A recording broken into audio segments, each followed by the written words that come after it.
सरकार ने जो वादे किए थे, मतलब जो घटनाएं अभी घट रही है, जो शायद आपका प्रश्न भी होगा वर्तमान हालात पर, मुझे लगता है कि वर्तमान हालात का जो स्थिति है, जिन विषयों को लेकर अभी बात चल रही है, ऑफिस प्रॉफिट पर मुख्यमंत्री के खिलाफ में आरोप है जो चुनाव आयोग तक पहुंचा है और चुनाव आयोग से कोई निर्णय आना है। लेकिन प्रदेश की परिस्थिति क्या है?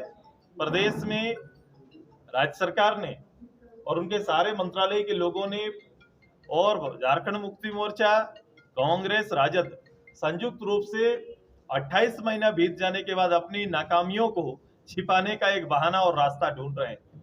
लोग ऐसा लग रहा है कि सरकार गिराया जा रहा है, इस तरह की चीजों को वो रख रहे हैं। लेकिन वास्तविकता क्या है कि भाई ऑफिस ऑफ प्रॉफिट में आपके खिलाफ में आरोप तय हुआ है और चुनाव आयोग उस संदर्भ में माननीय राज्यपाल के सामने अपना रिपोर्ट भेजेंगे। मात्र इतनी घटना है, इसके साथ साथ कई तरह की एजेंसियां जो जांच कर रही है तो उसका पुख्ता सबूत भी मिलते जा रहा है।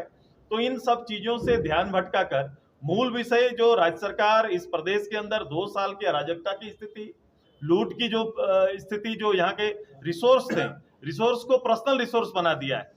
जो राज्य रिसोर्स होना चाहिए वो पर्सनल रिसोर्स बन गया है। उसके ऊपर और इन सारे जितने भी कमिटमेंट थे राज्य सरकार के, उनको छिपाने का काम राज्य सरकार कर रही है और ध्यान भटकाने के लिए इस तरह के आचरण कर रहे हैं। मैं रोज देख रहा हूं कौन किसकी सरकार गिरा रहे हैं। ये कह रहे हैं कि वो भारतीय जनता पार्टी हमारी सरकार गिरा रही है। दूसरा, आपने देखा होगा कि झारखंड मुक्ति मोर्चा का महासचिव मीटिंग करके पूरी बात बोलते हैं कि 19 भारतीय जनता पार्टी के विधायक हमारे संपर्क में हैं। तो ये आरोप भी आपका सही नहीं जचता, क्योंकि ये पब्लिक बड़ा कंफ्यूज है कि भाई कौन किसकी सरकार गिराना चाहता है। ये असल में ये हो रहा है कि ये ध्यान भटकाने का काम हो रहा है, नाकामियों को छिपाने का काम हो रहा है, और इस सब से और इस तरह से जो नाटकीय व्यवस्था से आप जनता से पार नहीं पा सकते हैं। जन मुद्दों के साथ और कमिटमेंट को पूरा करने का हल्ला बोल कार्यक्रम हम लाएंगे और पब्लिक के साथ खड़ा होकर उन मुद्दों को पूरा करने की आपसे और आपकी सरकार और इस गवर्नमेंट से अपील करेंगे और आंदोलन करेंगे। क्या मध्यावधि चुनाव की मांग करेंगे, क्योंकि अब ये इस तरह का हौच पौच हो गया है? क्या वो उसका विकल्प है?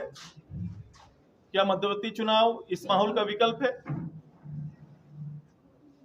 ऐसा ये अनचाहा चीजों को उनको थोपना गवर्नमेंट को या फिर पब्लिक को नहीं थोपना चाहिए। बल्कि ये बात हम करेंगे कि आपने स्थानीय नीति, नियोजन नीति, आपने 5 लाख नौकरी की बात की थी, आपने यहाँ पर 75% जो प्राइवेट लिमिटेड कंपनी है उसमें भी रिजर्व करने की बात कही है, आपने बिजली मुफ्त देने की बात कही है, आपने जितने कमिटमेंट सरना कोड लागू करने की बात कही है, आपने ओबीसी का आरक्षण की बात करी है, जितने भी बात आपने कमिटमेंट के साथ गवर्नमेंट का गठन हुआ है, हम कोशिश करेंगे कि पहले ये जो हम लोग लगातार कहते आ रहे हैं, गवर्नमेंट ने गुमराह करके लोगों का वोट लिया है।